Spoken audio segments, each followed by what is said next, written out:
katakan dengan iman, Tuhan selalu menolong, selalu menjagaku, selalu menjagaku. Dia mengenyangkanku dan peliharaku seumur hidupku. Dia mengenyangkanku dan peliharaku seumur hidupku. Sekali lagi dengan iman katakan, Dia mengenyangkanku dan peliharaku seumur hidupku.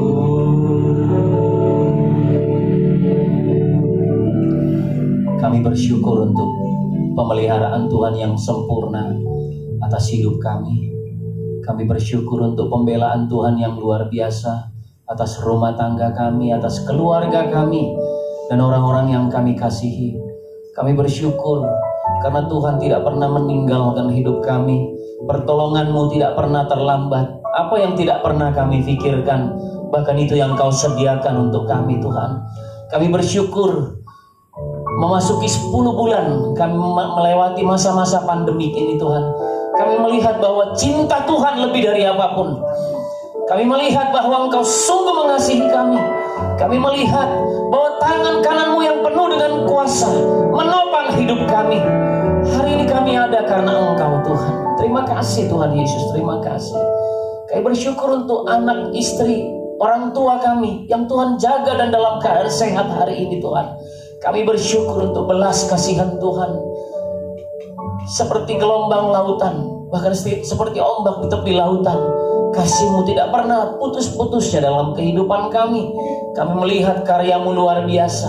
Bahkan Engkau menyediakan makanan di meja-meja di rumah kami.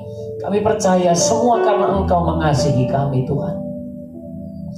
Terima kasih untuk semua kami yang ada hadir di tempat ini, untuk semua jemaat Tuhan yang juga bersama-sama dengan kami lewat online, ya Tuhan.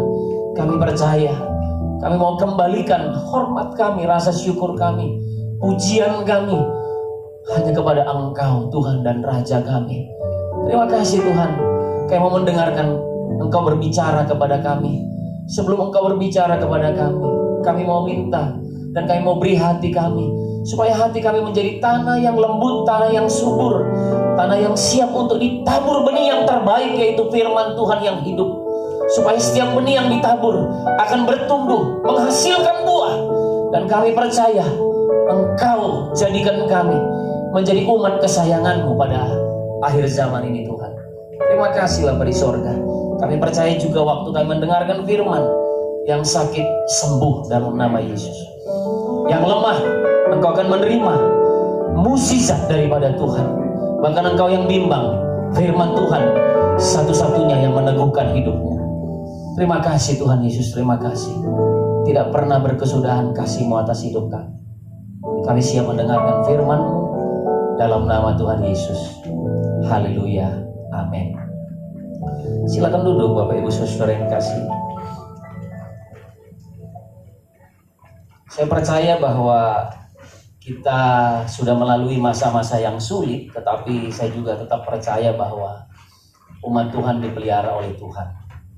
Dan sepanjang minggu-minggu yang berlalu, saya diingatkan Tuhan bicara tentang otoritas, ya. Bicara tentang Bapa adalah bicara tentang otoritas, dan bicara tentang otoritas adalah berbicara tentang melayani. Sebab yang melayani akan memiliki otoritas. Yang membasuh kaki murid-muridnya, yaitu Yesus, dialah yang memiliki otoritas. Otoritas itu bukan ada karena jabatan, tetapi otoritas karena melayani. Amin.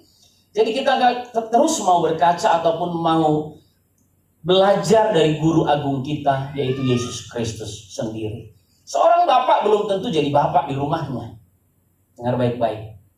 Seorang bapak yang punya anak, punya istri, belum tentu juga jadi bapak di rumahnya.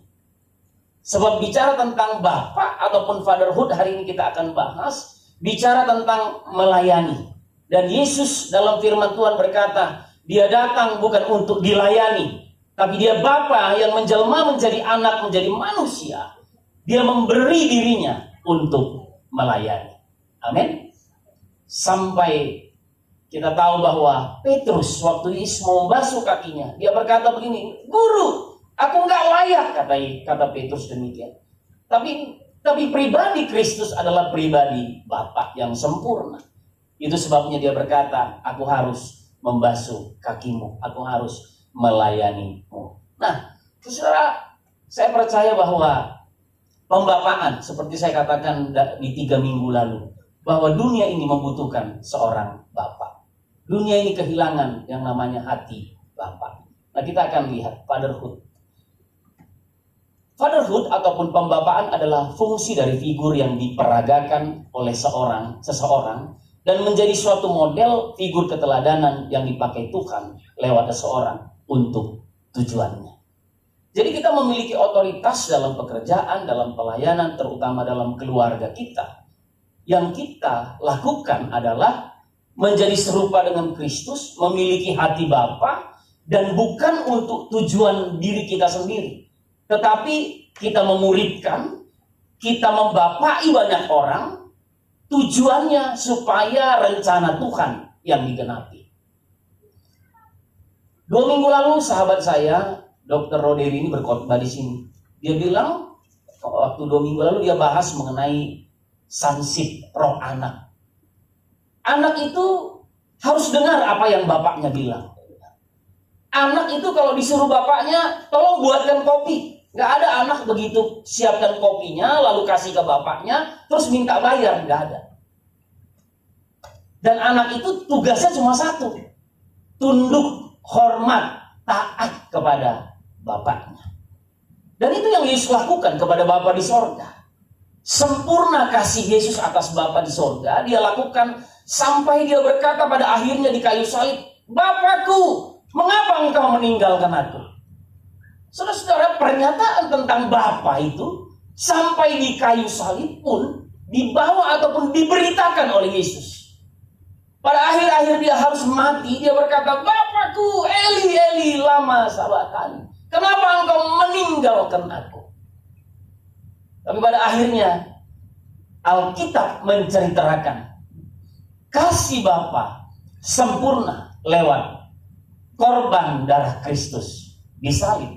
Nah, jadi kita semua di gereja ini ataupun jemaat Tuhan di tempat ini, pembapaan bukan bicara tentang gender, bukan bicara tentang wanita atau pria, tetapi hati yang memiliki hati Bapa di sorga, hati yang memiliki hatinya Yesus, hati yang taat. Kita belajar banyak bahwa seorang bapak itu harus belajar dulu jadi anak. Waktu dia belajar jadi anak yang baik, maka dia akan bisa menjadi bapak yang baik. Tidak tiba-tiba ada orang lahir lalu menjadi bapak yang baik. Tetapi seorang bapak harus belajar dulu punya roh anak. Yang artinya kalau kita belajar banyak hal juga, bahwa seorang guru dimulai dari seorang murid. Murid yang baik, dia siap untuk dimuridkan. Anak yang baik yang akan menjadi bapak yang baik, harus siap dulu dijadikan anak ataupun memiliki roh anak. Nah, jadi pembapaan itu jelas berfungsi menjadi figur yang diperagakan oleh kita semua untuk menjadi model ataupun figur keteladanan yang dipakai Tuhan untuk tujuannya. Nah, kita harus siapkan diri. Bapak-bapak, ibu-ibu yang ada di tempat ini, saya percaya bahwa dunia di sekeliling kita membutuhkan kita. Jadi kita harus upgrade diri kita, punya hati Bapa, punya hati anak. Yang masih muda-muda ini juga belajar untuk memiliki hati anak. Bagaimana penundukan diri, bagaimana penundukan kepada otoritas. Sebab saya katakan tadi di awal bahwa saya juga merenungkan ini dalam beberapa hari ini, bahwa untuk menjadi pemimpin, untuk memiliki otoritas, kita harus memiliki yang namanya penundukan diri. Ya, tadi artis berdoa, Bang Togap katanya supaya punya otoritas. Yang artinya nggak ada yang lain, melayani. Saya kemarin bincang-bincang dengan beberapa teman waktu kita habis doa malam. bicara tentang kesetiaan. Saya bersaksi sama anak-anak rohani saya lah, saya bilang bahwa dulu saya waktu sekolah teologi, waktu belajar Alkitab ini, saya ini kalau disuruh berdoa nggak susah-susah. Justru saya cari-cari di mana lagi ada tempat orang berdoa supaya saya pergi berdoa di sana. Tapi pada zaman akhir ini memang kita melihat 2 dekade, 20 tahun yang lalu saya mulai belajar Alkitab ataupun sekolah Alkitab. Mulai melayani kurang lebih 28 tahun yang lalu. Kemana aja pergi, ada doa di sana, pergi. Ada kegerakan di sana, pergi. Gak ragu-ragu. Urusannya nanti ada masalah di perjalanan, saya yakin bahwa Tuhan pasti menyertai. Tapi hari-hari ini kita melihat roh ini sudah mulai hilang, saudara. Orang diajak berdoa susah. Orang diajak beribadah susah, online sekalipun susah, saudara. Sampai saya tulis di dalam ajakan-ajakan untuk beribadah. Kalau mau beribadah online, mandi dulu. Sebab banyak orang nggak mandi dulu. Bayangkan dia mau beribadah menghadap Tuhannya. Kalau kita lihat saudara sepupu kita, sampai kuku-kukunya harus bersih, nggak boleh pakai pakaian yang kotor. Zaman sekarang semua dibuat gampang, saudara-saudara. Padahal Alkitab isinya bicara tentang aturan-aturan. Saudara, zaman ini anak-anak sembarangan, tapi anak-anak yang kita di sini baik-baik. Amin. Amin ya. Ya, kan kita suka tuh kalau lihat ibu-ibu datang cantik-cantik, yang bapak-bapaknya juga datang ganteng-ganteng. Amin. Walaupun kegantengan kita sekarang ketutup sama yang begini-beginian ya. Gak apa-apa lah. Tapi saya percaya zaman ini pun kita harus mengerti bahwa kita ini harus memiliki keteladanan hidup. Keteladanan hidup itu apa? Seluruh keberadaan kita, gaya hidup kita. Memang dunia ini mulai membelokkan sedikit demi sedikit. Apa yang dianggap penting oleh Alkitab dianggap gak penting oleh dunia ini. Udah pasti, saudara. Nah, maka itu sebabnya kita harus kembali bahwa Tuhan menghendaki kita menjadi teladan, kita memiliki teladan hidup, punya gambar Bapa. Sekali lagi ini bukan bicara tentang gender. Ibu-ibu pun bisa membapai orang-orang muda. Ibu-ibu pun bisa membapai banyak orang. Kemarin di grup WhatsApp dan di Facebook, saya agak tergelitik juga. Banyak orang karena sekarang lagi ini kan, lagi viral itu yang namanya katanya cie gitu ya, tahu ya, cie. Maka orang mulai tulis semua hal-hal yang sepertinya bagus tapi menjelekkan orang lain.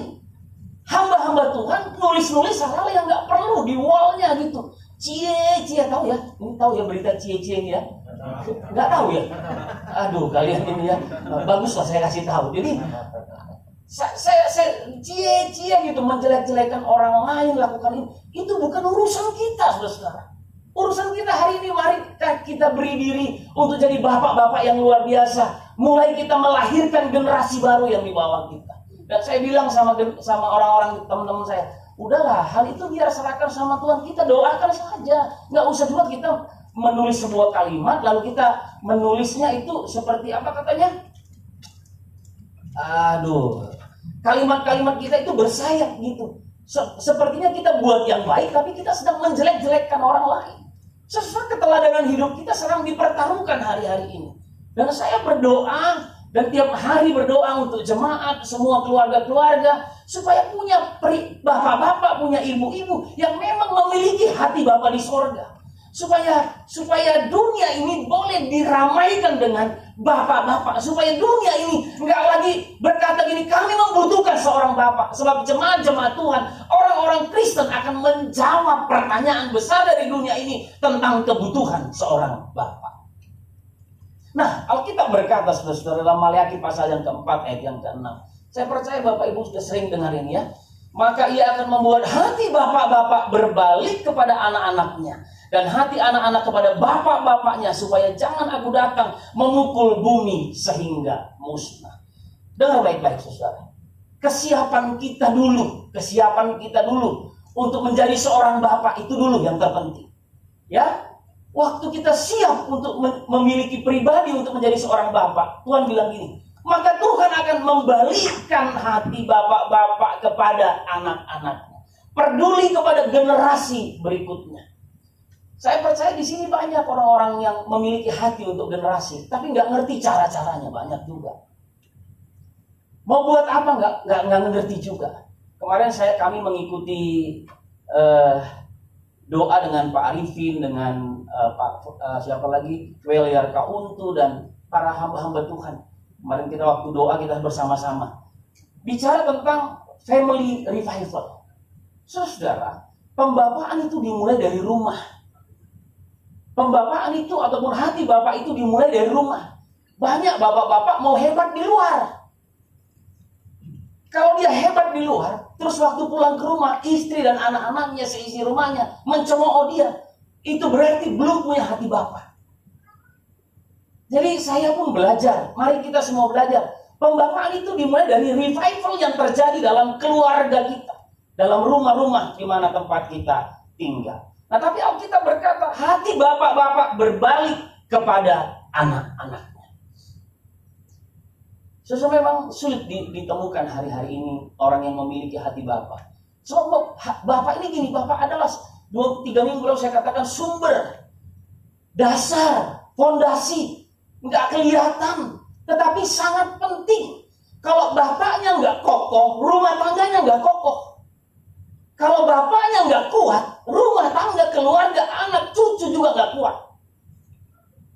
Itu sebabnya mari miliki dulu keinginan, kerinduan untuk menjadi bapak. Nanti Tuhan akan berkata begini, hati bapak-bapak akan berbalik kepada anak-anaknya. Amin, Bapak Ibu. Amin. Ya. Lalu saya lanjutkan. Fatherhood adalah panggilan kepada orang Kristen untuk menjadi bapak.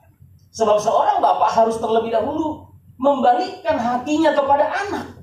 Bahkan sebelum anak tahu bagaimana membalikkan hatinya kepada bapak. Memang saudara, bapak ini banyak bapak belurnya. Yang namanya bapak itu kan harus bekerja, harus memberi keteladanan. Nanti saya akan lanjutkan. Harus mengimpartasikan karakter, mengimpartasikan karisma juga kepada anak-anaknya. Nah, tetapi harus lebih dahulu membalikkan hatinya kepada anaknya. Even ataupun bahkan sebelum anak-anak mengerti hal ini, bapak-bapak harus kembali dulu hatinya kepada anak-anaknya. Nah, kita akan lihat beberapa hal lagi. Ya, dalam 1 Korintus pasal 4 ayat 15 dikatakan, sebab sekalipun kamu mempunyai beribu-ribu pendidik, ini tadi yang Pak Arifin sampaikan ya, dalam Kristus, kamu tidak mempunyai banyak bapa. Karena akulah yang dalam Kristus Yesus telah menjadi bapamu oleh Injil yang kuberitakan kepadamu. 2 minggu lalu saya dalam perjalanan dengan Ikna, Pak Ikna ya, sekarang udah punya istri ya, jadi Pak Ikna ya. Anak-anak panggil Ko Ikna. Dia tanya sama saya gini, dalam perjalanan kami ke Bogor, waktu itu mau melayani di anak-anak atlet yang di Bogor. Bisa nggak bapak rohani diganti-ganti? Gitu ya. Jadi mungkin dia bertanya juga, saya enggak. Tapi saya jawab saya gini. Saya punya bapak rohani dulu yang pernah membuat saya mengenal Tuhan. Dan waktu saya mengenal Tuhan, saya tahu dialah yang membawa saya kepada pengenalan saya akan Tuhan. Beberapa waktu lalu, 2 minggu lalu seorang teman saya meninggal dunia karena COVID ya. Tapi memang sebelum COVID pun dia jalan 10 langkah udah sesak-sesak napas. Jadi kena COVID sedikit, dia lewat gitu ya. Makanya jaga kesehatan semuanya, amin. Ya. Bukan COVID. Jadi saya bilang sama teman-teman saya bukan COVID. Saya bilang sama teman-teman saya, ya memang karena dia udah ada jantung, terus ada sakit, apalagi paru-paru katanya. Jadi kebetulan teman dekat saya, teman-teman nakal dulu di sekolah gitu, di waktu kuliah. Dia pernah berkhotbah di sini, ya namanya Israel gitu ya. Israel, dia memang melayani orang-orang yang susah, melayani pinggir-pinggir jalan, melayani, dan dia meninggal dunia. Tapi saya baca di wall Facebooknya, orang-orang dari banyak tempat, selamat jalan Bapak Rohani. Saya aja kagum membacanya. Saya berdoa nanti kalau saya dipanggil Tuhan, Banyak orang yang menulis terima kasih untuk pembapaan yang Bapak berikan kepada saya. Itu menjadi doa saya salah satunya. Jadi waktu saya lihat wallnya dia, iri juga saya. Cuma ya saya belum mau mati gitu ya. Ya nanti saudara-saudara kalau gitu mati aja Pak gitu. Nanti kami tulisin. Jangan, enggak. Saya belum mau mati. Tapi saya lihat luar biasa sekali nih orang gitu ya. Orangnya sederhana ya hidup di jalanan ya. Lalu saya chat dengan teman saya, bener. Dia tanya saya, bener Roland meninggal bro? Iya, saya juga baru gak tahu. Saya padahal beberapa waktu lalu, kurang lebih 2 bulan lalu masih kontak dengan kami. Dan dia bilang, iya bro. Lalu saya bilang sama teman saya yang satu lagi nih, betul-betul dekat juga dengan saya. Dan gak tahu gimana tiba-tiba terlintas di pikiran saya, bro lu sehat gak? Gue sehat bro katanya. Jaga kesehatan ya, gue gak mau kehilangan teman-teman baik dalam waktu berdekatan. Masih ada tuh chatnya. Saya tulis begitu. Tenang aja bro, gue sehat katanya gitu. Gue gak ada apa-apa. Masih banyak tugas yang akan kita kerjakan. Saya bilang gitu sama dia. Terus dia bilang apa? Amin Pak Pendeta katanya. Roland meninggal. 4 hari kemudian saya dapat berita. Teman saya yang bilang tugas kita masih banyak dipanggil Tuhan. Jadi saya agak terganggu ya. Jangan-jangan karena gue bilang jaga kesehatan bro, jangan sampai lu dipanggil Tuhan gitu ya. Tapi saya mendapati begini saudara, bahwa banyak hal bisa kita lakukan untuk urusan hidup dan mati ini. Tapi Tuhanlah yang menjadi Bapa kita, Dia penguasa hidup kita. Nah kembali ke pertanyaan yang ditanyakan oleh Ikna tadi, ya. Memang teman-teman saya ini juga di teman-teman kuliah dulu, nggak tahu bagaimana banyak juga yang menjadikan saya jadi bapaknya. Padahal saya paling bandel juga dulu di kampus. Jadi pertanyaan kita saya jawab begini. Bisa saja secara statusnya dipindahkan pembapaan ini. Karena saya pun ngalamin dulu, saya bertobat dari seorang hamba Tuhan namanya Pendeta Petrus Simon Politi. Saya dibaptis oleh dia dan saya mengakui bahwa dia adalah bapak rohani saya. Lalu saya berangkat ke Jakarta, saya pindah domisili, saya masuk dalam sebuah gereja. Dan gembala di sana saya jadikan bapak saya. Ya, dan kerohanian saya bertumbuh. Saya dalam sebuah pengembalaan kurang lebih saya ada di sana itu 23 tahun. Melayani bersama-sama 23 tahun bersama. Dan gembala di sana saya jadikan bapak rohani saya. Lalu kemudian saya mulai lagi bergerak dan saya di Gereja Bethel Indonesia di Rock Ministry ini.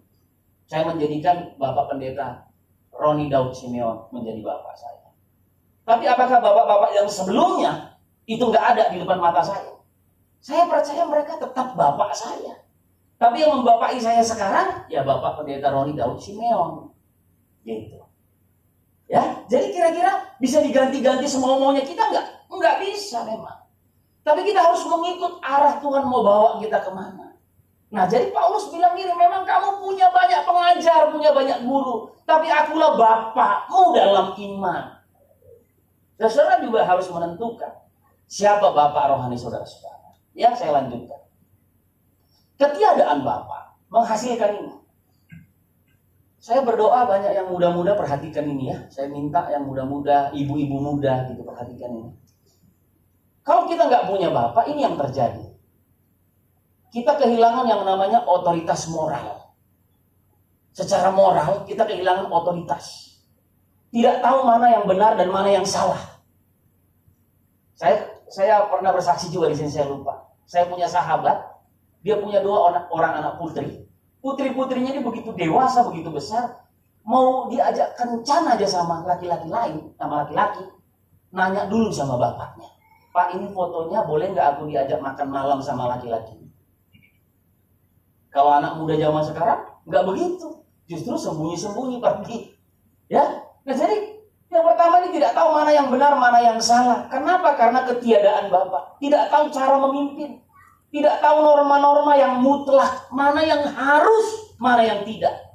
Selalu mainnya di gray area. Gray area itu sebetulnya cari aman. Kalau nanti kira-kira harus ke sini, saya ke sini. Kalau harus ke sini, saya ke sini. Tapi kita harus berdiri dalam kebenaran. Kalau iya, katakan iya. Kalau tidak, katakan tidak. Jadi banyak orang-orang anak-anak Tuhan hari-hari ini di sini. Kenapa? Karena ketiadaan Bapa. Lalu ini dia, tidak bisa menunda kepuasan. Selalu, semua harus sekarang, harus. Kalau untuk bekerja memang harus, jangan tunda-tunda pekerjaan. Tapi kadang-kadang keinginan hati yang kita mau lakukan, sebetulnya kita harus ketemunya di sana, tetapi kita mau cepat-cepat aja. Coba pikirkan saudara, banyak orang menunda-nunda kepuasan yang tidak bisa menunda kepuasan hati. Sebuah pelajaran dari seorang ahli psikolog, dia bilang ini, bahwa kalau kita melihat anak-anak, kalau diajar nih anak-anak balita, kalau dikatakan gini, ini makanannya, ya, nanti kamu baru boleh makan 10 menit lagi. Rata-rata kalau anak-anak dibilang boleh makan 10 menit lagi, makanan udah di depan. Gak tunggu 10 menit, 1 menit udah disikat habis. Tapi kalau orang dewasa dibilang 10 menit lagi, maka dia akan tunggu 10 menit. Setelah itu baru boleh makan. Jadi ini juga bicara tentang psikologinya, pertumbuhan secara psikologi. Jadi banyak orang katanya yang gak punya bapak itu tidak bisa menunda kepuasan. Ada hal yang gak ngerti, langsung sibuk urus sana sini. Apa itu Pak? Sebetulnya kalau dia merenung sendiri, ya kemarin kami belajar juga dengan siapa? Richard mana sih? Oh, Richard lagi ngajar di sana. Sama Wewe, sama siapa lagi? Kelvin bilang sama saya gini, pantas saya nggak ngerti baca Alkitab selama ini Pak. Saya baca 10 pasal sehari, saya bingung artinya apa. Malam itu kami belajar tentang bagaimana kita bisa merenungkan firman Tuhan. Merenungkan. Jadi dia bilang gini, pantas Pak, saya baca, saya nggak ngerti apa-apa. Tapi waktu itu malam kemarin itu saya ajar mereka baca 5 ayat ini baca. Lalu kalian coba pelan-pelan renungkan. Apa sih yang Tuhan mau? Apa yang Bapa di surga mau kerjakan lewat 5 ayat ini aja. Nah banyak orang Kristen ya memang karena nggak punya Bapa. Jadi nggak diajar untuk merenung. Semuanya mau serba cepat. Padahal kalau kita renungkan terlebih dahulu, kita mengerti. Sebab lewat perenungan kita akan mengerti. Apa yang kita mengerti, itu yang bisa kita kerjakan. Semua yang tergesa-gesa, terburu-buru, pasti banyak miss-nya. Pasti hasilnya nggak akan memuaskan. Jadi saya ajar mereka, saya waktu malam itu ajar mereka, ini, kalau mau lakukan ini, pikirkan dulu. Ini kira-kira yang harus dikerjakan, ini akibatnya. Kalau kita lakukan dengan cara ini yang akan terjadi. Kenapa? Banyak orang yang mau tergesa-gesa, nggak bisa menahan keinginannya. Sebetulnya karena nggak dibapai, saudara. Gak ada keteladanan seorang bapak. Bapak itu kan harusnya sabar, bisa menahan keinginan, sekalipun dia ingin sekali, tapi dia lebih mementingkan kebutuhan anak-anaknya. Kira-kira begitu nggak bapak-bapak? Amin. Pak Rudi gitu nggak kira-kira ya? Yang penting kan anak dulu kan, gitu Pak ya? Kita kan nggak mau untuk diri kita, Pak. Om Kailia begitu nggak kira-kira? Atau enak aja lu? Gue udah lahirin lo aja di dunia ini udah bagus lo. Kan banyak juga bapak-bapak begitu kan. Gila lo, gue yang mati-matian cari duit, lo yang habisin. Enggak. Yang namanya bapak memang cari uang, anak yang harus dipuaskan. Nah jadi hal-hal seperti ini saudara. Lalu apa lagi? Ketiadaan bapak, kesulitan untuk berada di bawah otoritas. Jadi saya mulai belajar melihat kalau ada orang yang gak tunduk kepada otoritas, mungkin dia nggak punya bapak selama ini. Ya, sedikit-sedikit memberontak, sedikit-sedikit marah. Nanti saya akan bahas banyak. Lalu apalagi ketiadaan bapak ingin melakukan apa yang dikehendakinya. Nggak sabaran, anak-anak kan nggak sabaran ya. Saya lihat pertumbuhan anak saya mau 3 tahun. Ya saya saksikan ya bahwa banyak hal yang dia pengen buru-buru, tapi ada hal yang penting yang disuruh buru-buru, yang disuruh harus dia nggak lakukan. Contoh untuk makan. Noah ini paling susah makan. Kalau makan itu bisa 2 jam. Kan buang-buang. Saya sebetulnya sebagai bapak ini mau saya. Kalau saya ingat saya waktu kecil dulu bapak saya polisi kan. Makan ya 5 menit kalau nggak habis. Ditendang kita di zaman dulu gitu ya. Jadi saya lihat ini memang anak-anak itu nggak ngerti mana yang penting, mana yang nggak penting.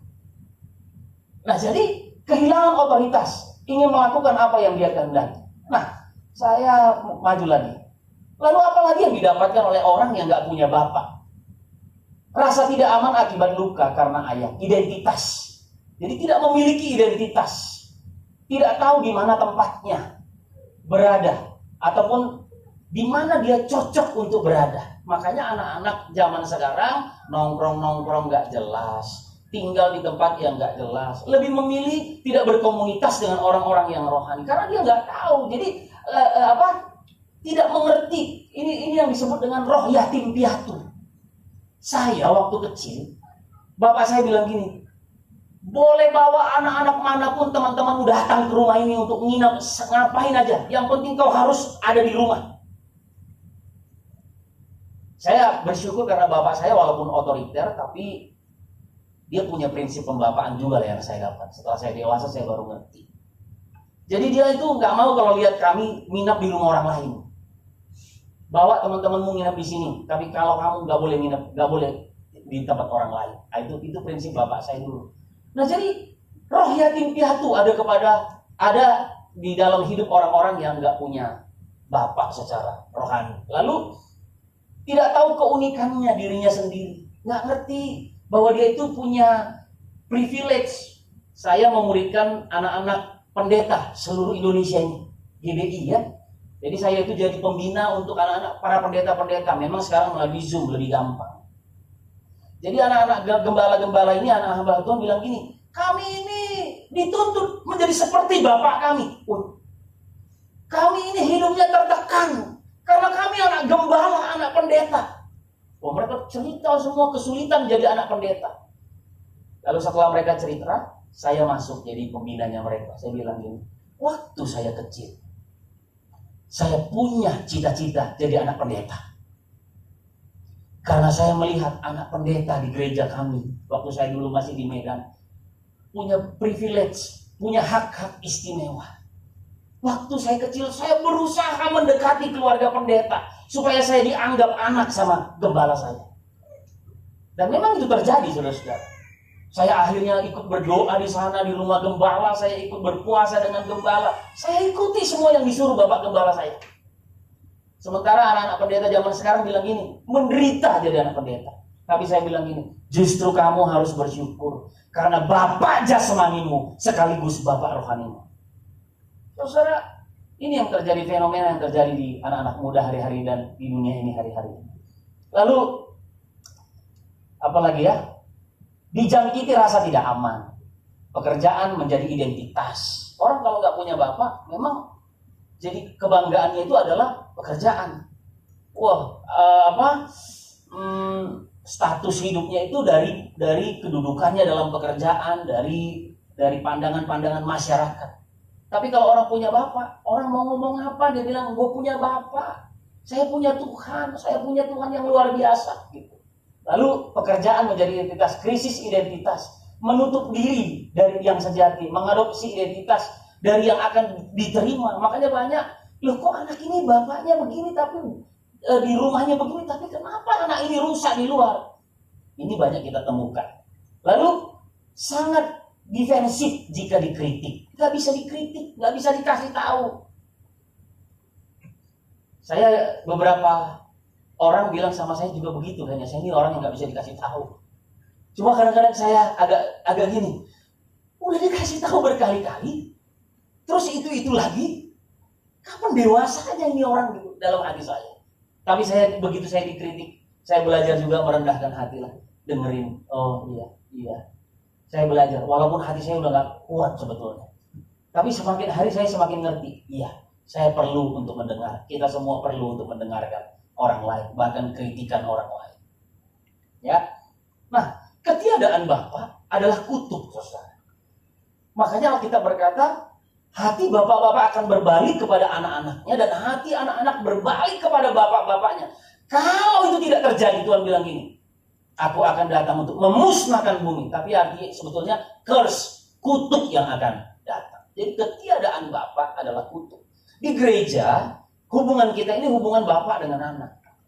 Saudara, kalau kita lihat hubungan bapak dengan anak ini berbeda dengan 5 jawatan. Fungsinya sangat-sangat berbeda. Pembapaan itu bicara tentang hal yang lain, bukan bicara tentang 5 jawatan. Nah, saya lanjutkan. Bagaimana kita bisa menjadi bapak yang baik hari-hari ini? Bagaimana umat Tuhan di tempat ini, jemaat kita, KGC Jakarta, Semua kita nggak bicara tentang gender. Tapi mari kita mulai membapai bagaimana kita bisa menjadi bapak yang baik untuk generasi yang di bawah kita yang Tuhan percayakan kepada kita. Ini dia. Ketidakseimbangan akan berakibat fatal. Kelembutan dan ketegasan harus berjalan secara bersamaan. Mungkin saudara-saudara pikir apa hubungannya? Apa hubungan tegas dan lembut?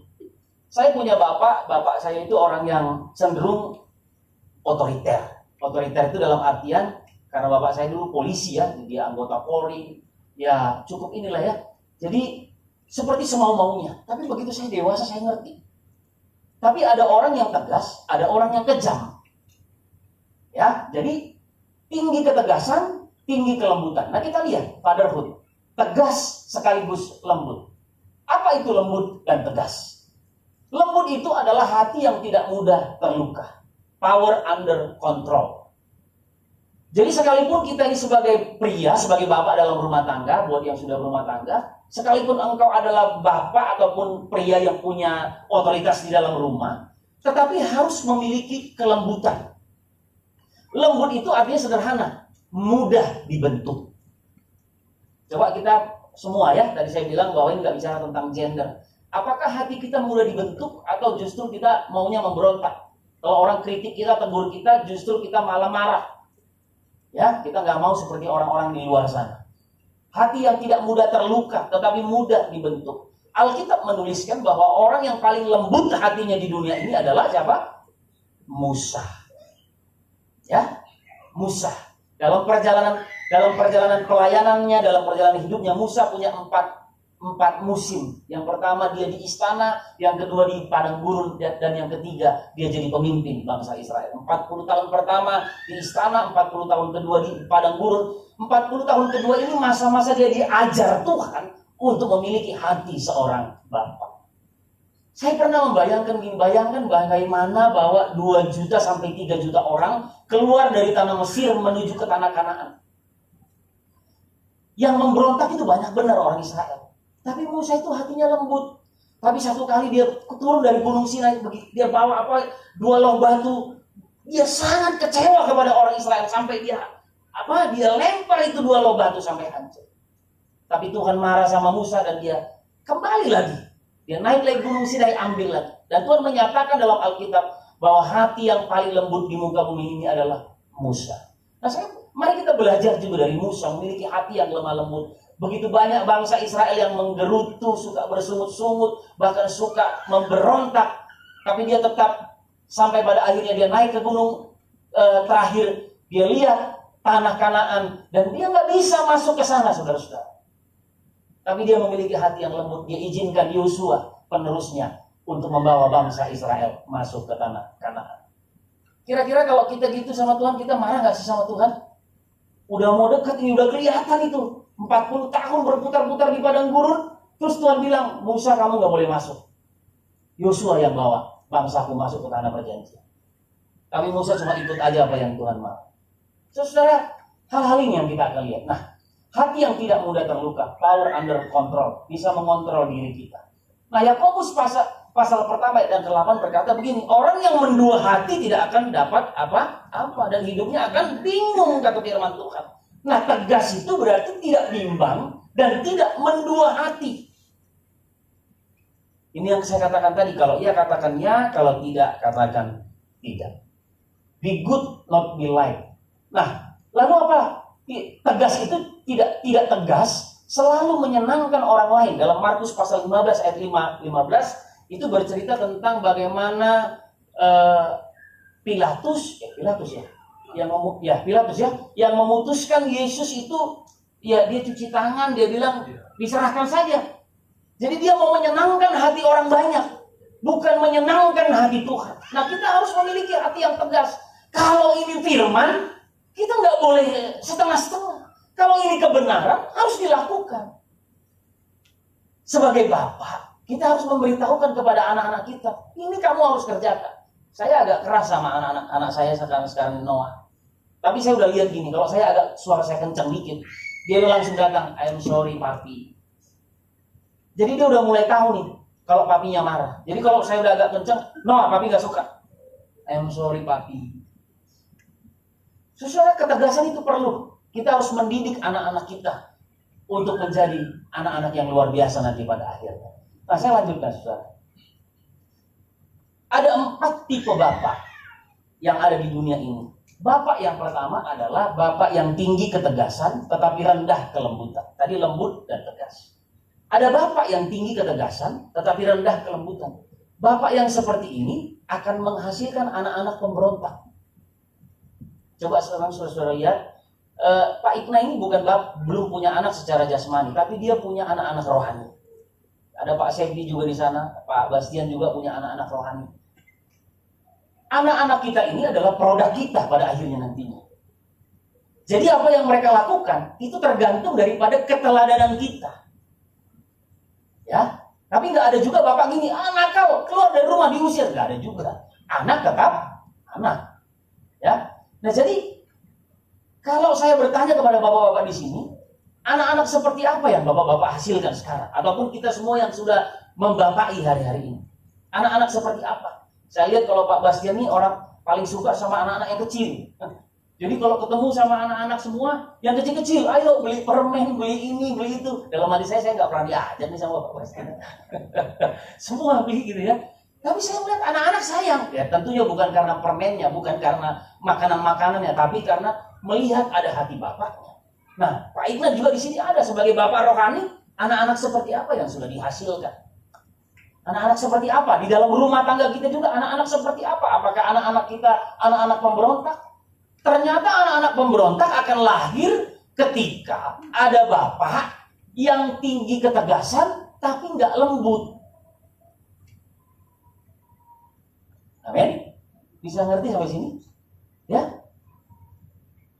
Itu yang pertama. Bapak yang pertama. Lalu ada bapak yang kedua, bapak yang rendah ketegasan tetapi tinggi kelembutan, terbalik nih. Bapak yang seperti ini akan menghasilkan anak-anak manja. Pak Rudi anaknya manja atau gimana Pak Rudi? Hah? Kayaknya Pak Rudi juga anak manja dulu kayaknya ya. Enggak ya, ada yang bertumbuh dalam keluarga yang baik. Pak Charles nih, kira-kira Zamora itu manja atau enggak? Manja. Salah siapa Pak? Loh, tapi ini yang terjadi hari-hari ini saudara. Ada jenis anak-anak manja. Ada Pak Dedi juga hari ini ya. Pak Dedi anak di rumah manja atau enggak? Ya, setengah-setengah gitu Pak ya.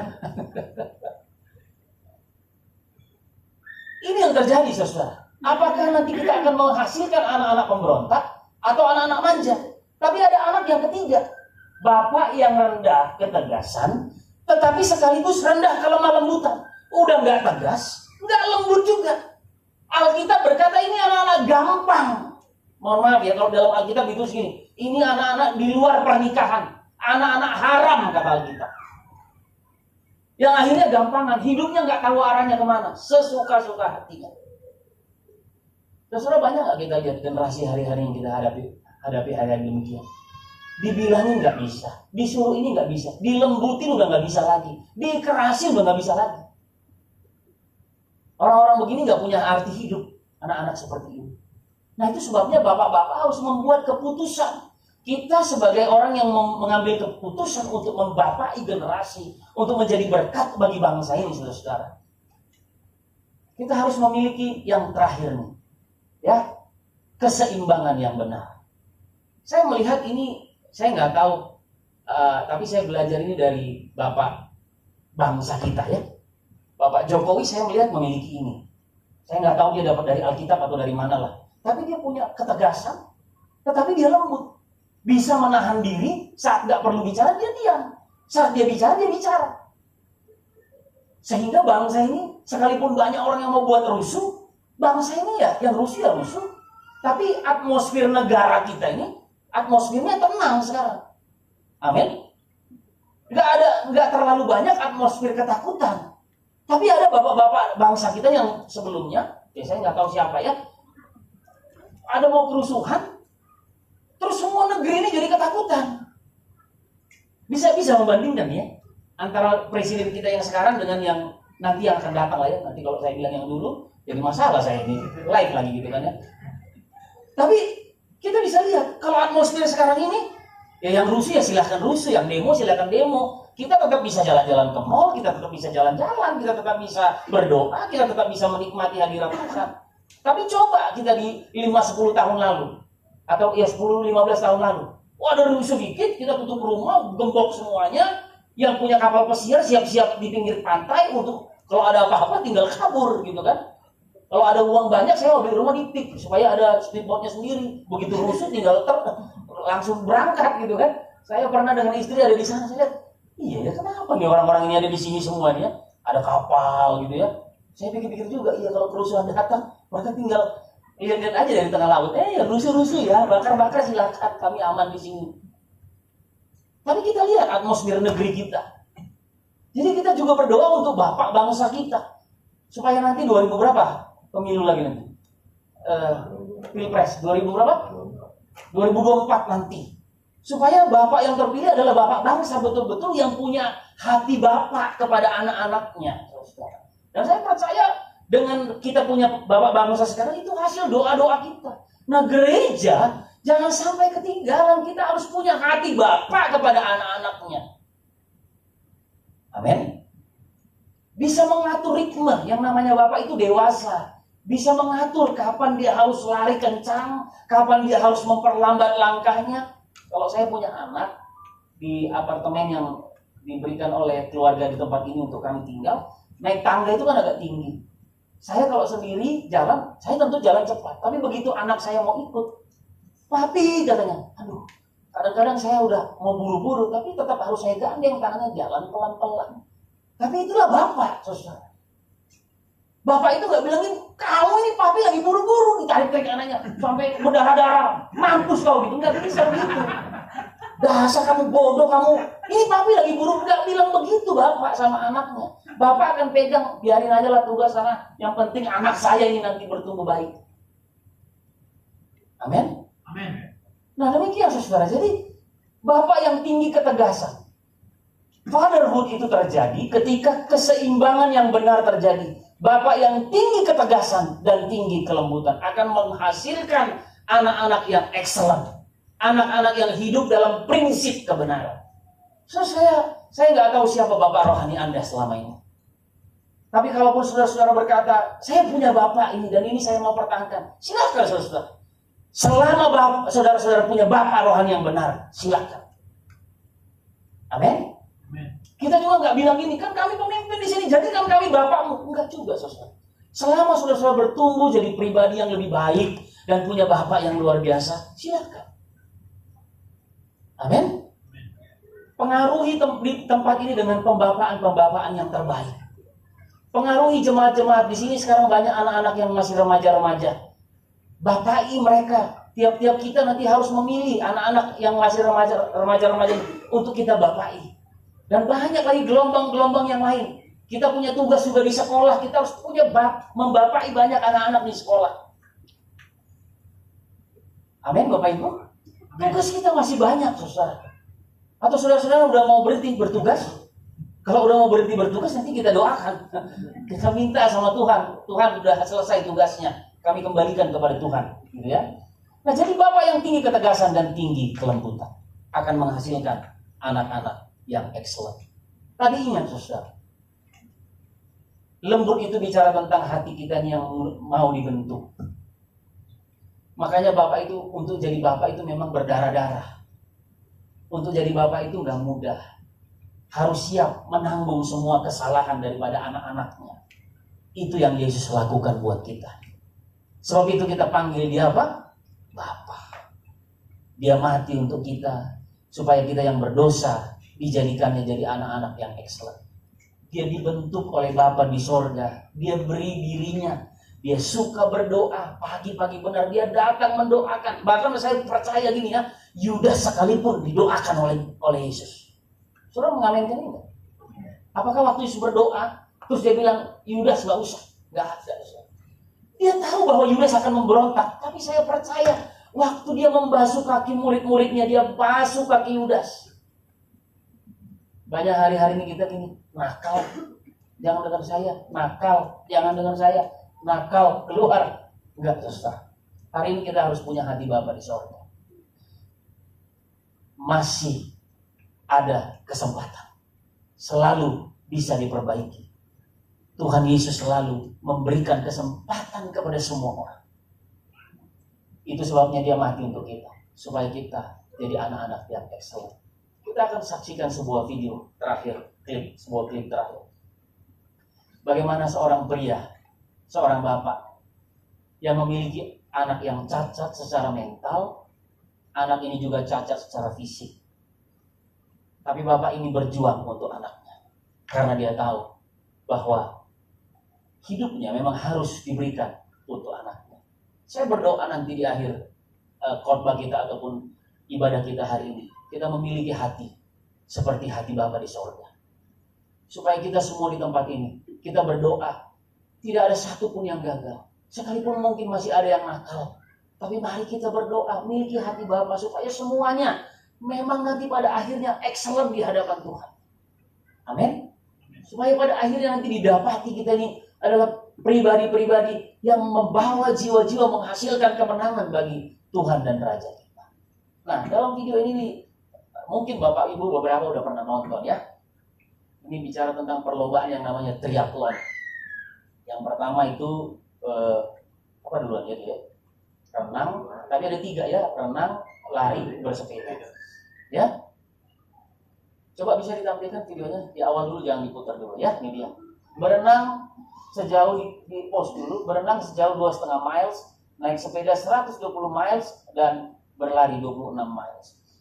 Jadi anaknya cacat secara fisik dan secara mental dan ingin mengikuti perlombaan ini. Dia bilang sama bapaknya, "Pak, aku ingin mengikuti perlombaan itu." Kalau bapak dunia ini akan bilang gini, "Nak, sadar diri, nak, kamu itu nggak bisa apa-apa." Ada nggak bapak yang begitu di sini? Sadar lo, bego lo, sadar. Tapi bapak ini punya hati bapak. Dia bilang gini, "Saya akan gantikan bersama-sama dengan kamu untuk mengikuti perlombaan."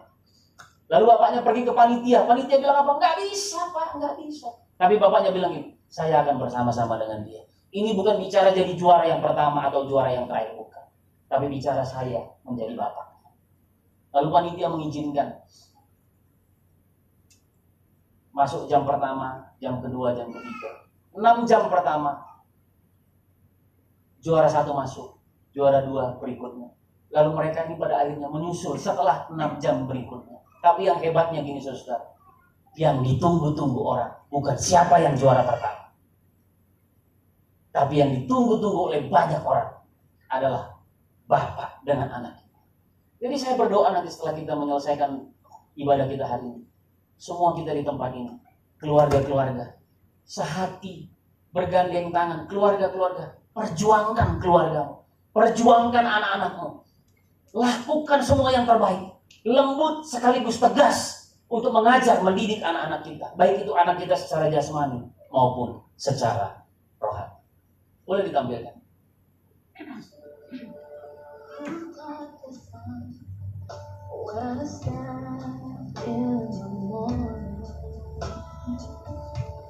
And who told the ocean you can only come this far? And who showed the moon where to hide till evening? Whose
Mari kita tundukkan kepala kita di hadapan Tuhan. Terima kasih Tuhan. Saudara, renungkan kebenaran firman Tuhan. Dia Bapa yang baik. Kita yang tidak berharga Dia jadikan berharga. Kita yang tidak layak Dia berikan hidupnya supaya kita dilayakkan. Kita yang seharusnya binasa Dia korbankan nyawanya supaya kita diselamatkan. Terima kasih Tuhan. Hamba berdoa untuk keluarga-keluarga di tempat ini Tuhan. Bahkan setiap kami yang ada Tuhan. Kembalikan hati bapak-bapak kepada anak-anaknya. Dan hati anak-anak kepada bapak-bapak. Supaya tidak ada kutuk yang datang dalam rumah kami.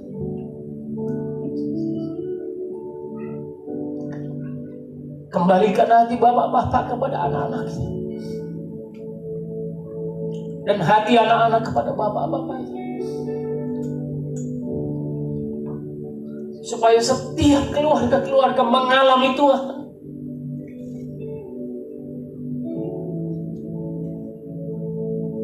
Mengalami mukjizat. Haleluya. Ini doa kami Tuhan. Setiap kami memiliki hati-Mu Tuhan. Kami akan berjuang untuk generasi yang ada di bawah kami. Berjuang untuk anak-anak rohani yang Kau percayakan kepada kami.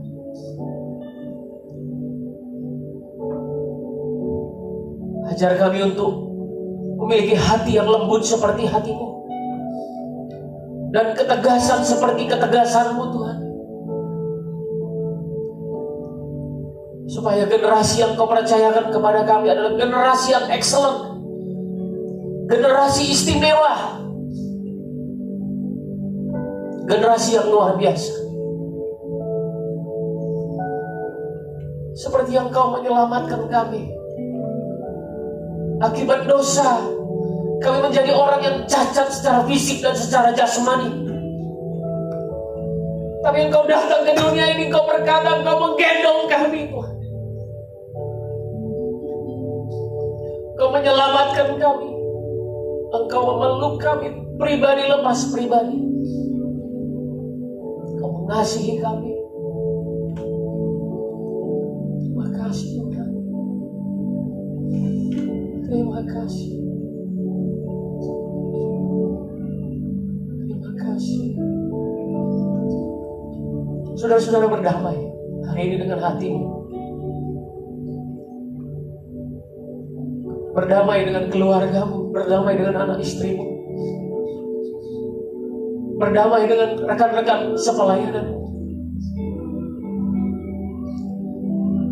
Mari minta hati Tuhan. Haleluya. Terima kasih Tuhan.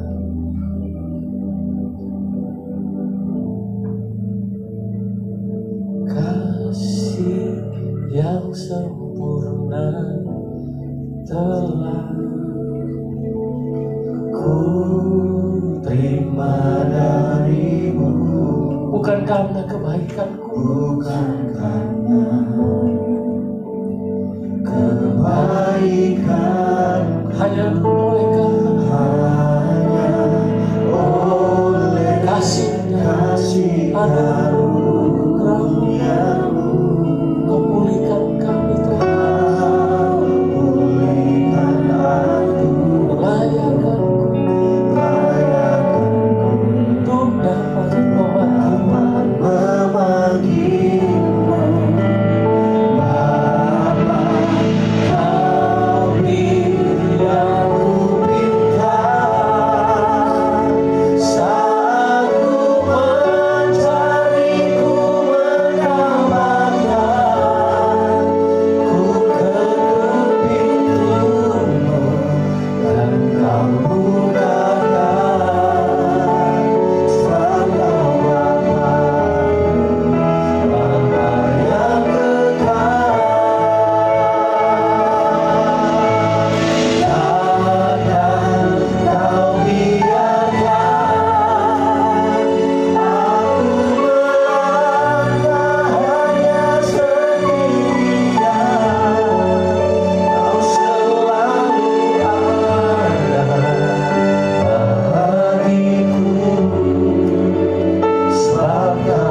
Tuhan percayakan kepada Engkau.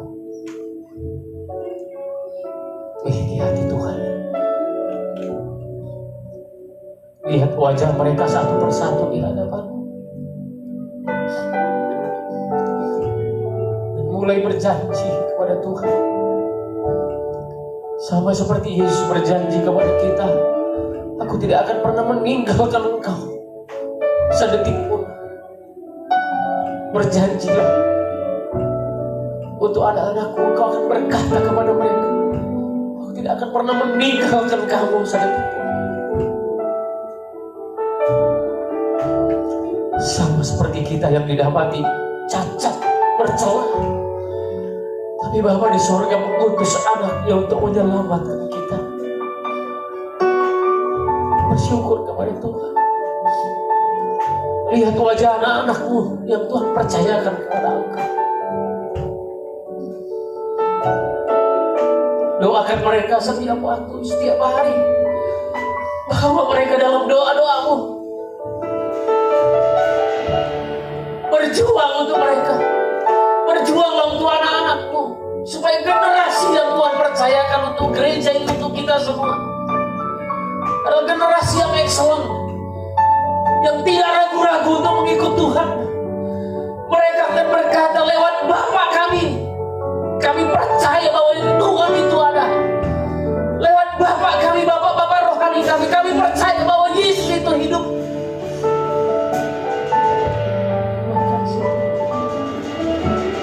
Kasih yang sempurna telah ku terima dari-Mu. Kau mengajar kami Tuhan, bukan karena kebaikan-Mu. Kami ada hari ini karena pertolongan-Mu, karena kasih. Kau yang memulihkan kami Tuhan.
Percayalah bahwa di masa-masa yang sulit ini, Dia Bapa yang setia untuk hidupmu.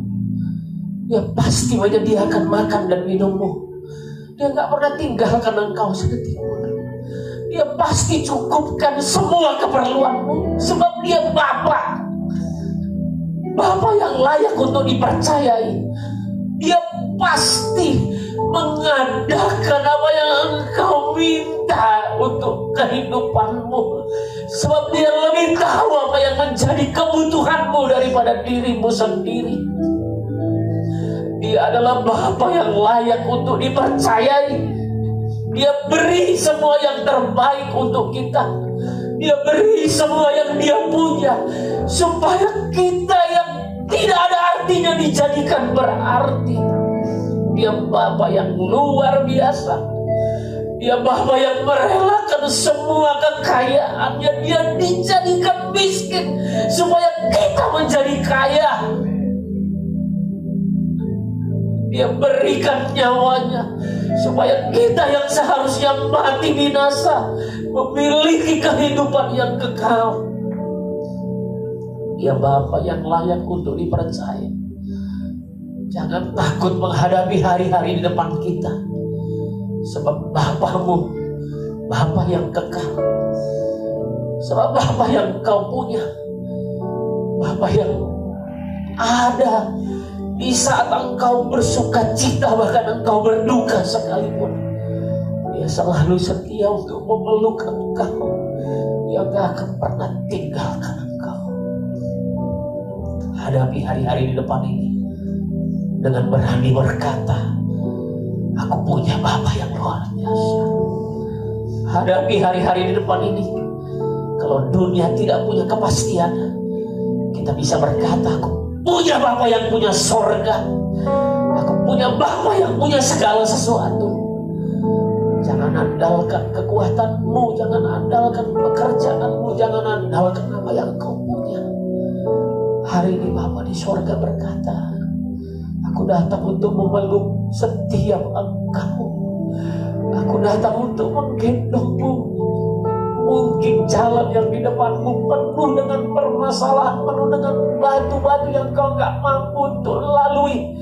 Tapi aku datang mendekap engkau dan menggendongmu, dan akan tetap berkata, aku bersama-sama dengan engkau. Seumur hidupmu kau dipelihara oleh Tuhan. Sampai masa tuamu, Dia berkata, aku Tuhan yang setia.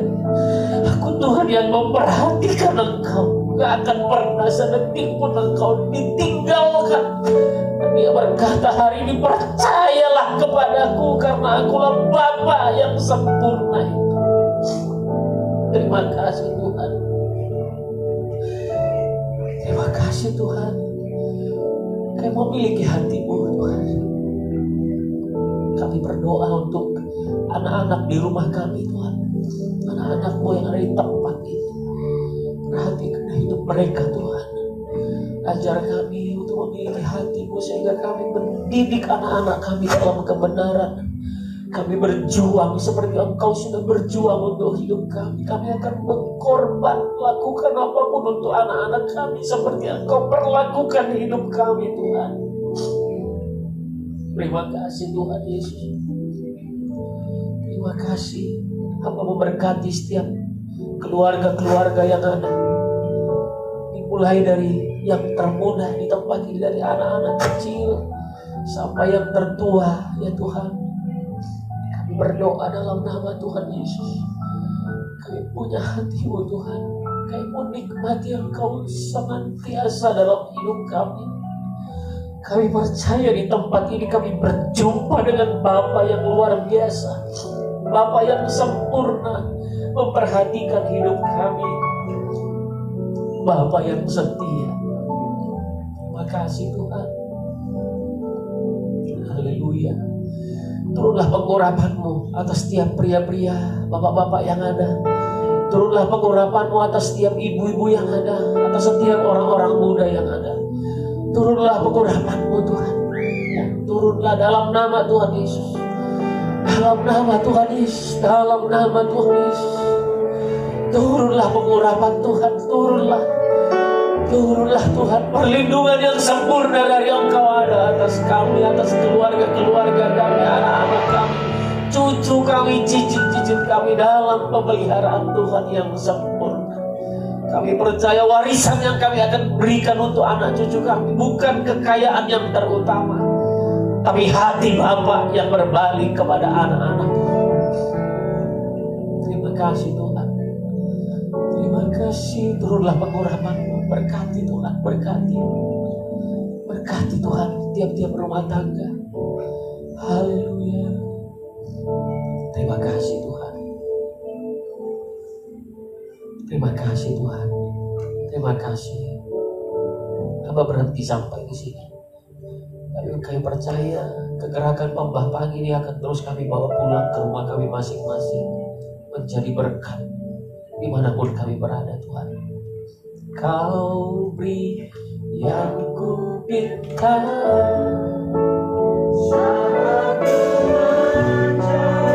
ku mengatakan, ku ketuk pintu dan kau bukakan, sebab kau Bapa